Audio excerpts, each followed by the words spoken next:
You are watching Generation Exile.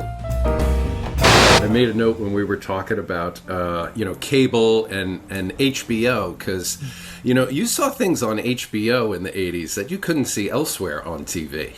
You know what I'm talking about. And I had a recollection of, I was in first grade. Now, we had HBO, but my parents were, they'd monitor things. So when Sphinx came on... You guys remember Sphinx? No. The movie Sphinx. It was like the only thing HBO played for a period I think I of do. years. Wait a minute.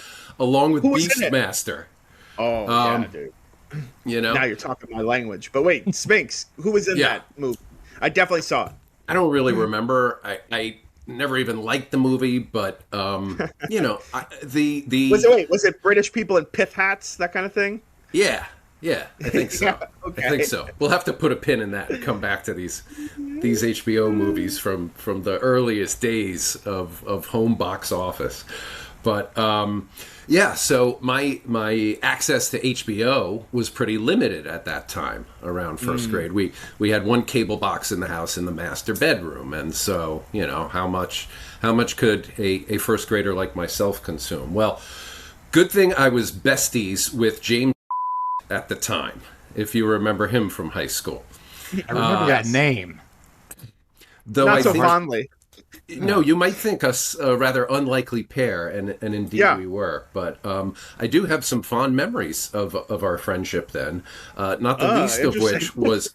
tell. Well, I will, because it does get juicy. Going over to James's house, his parents seemed to be doing pretty well.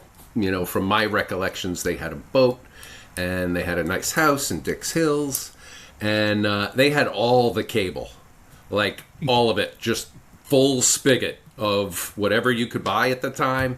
This was before pay-per-view. But so James had access to just endless amounts of pornography, because there were those channels like Skinamax and... Well, there was the Playboy channel. The Playboy channel, right? Yeah.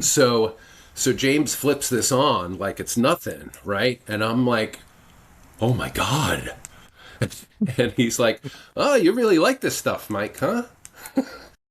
That's what he said? Yeah. How old were you at this point? We were in first grade. In first so grade. it's like 6 or Oh 7. my goodness. Yeah. Yeah. And just thinking back on it, like I was like amazed, and I wanted to spend the rest of the day watching his porn. But Yes.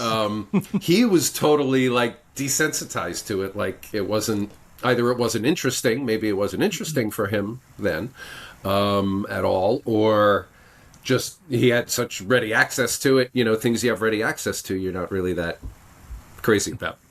Right. May I make an observation or two? Oh, please. I was hoping you would. Well, for starters, the cable box back in the day was a fixture that sort of presented itself in a more robust way than it does these days. There was a box that you pushed buttons to pull the channels that you wanted. And my dad, Joel Newberger, may he rest in peace, didn't want to pay for cable, but he was an engineer.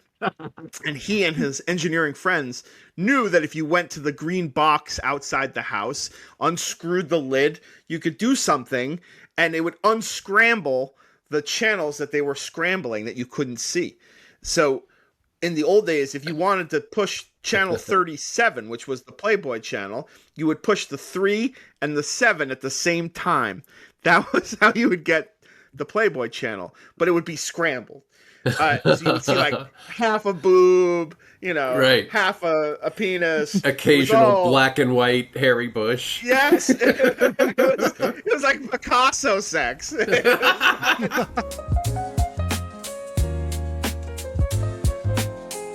You are watching Generation Exile. Really hate that sad loser, Mr. Newberger. Who, me?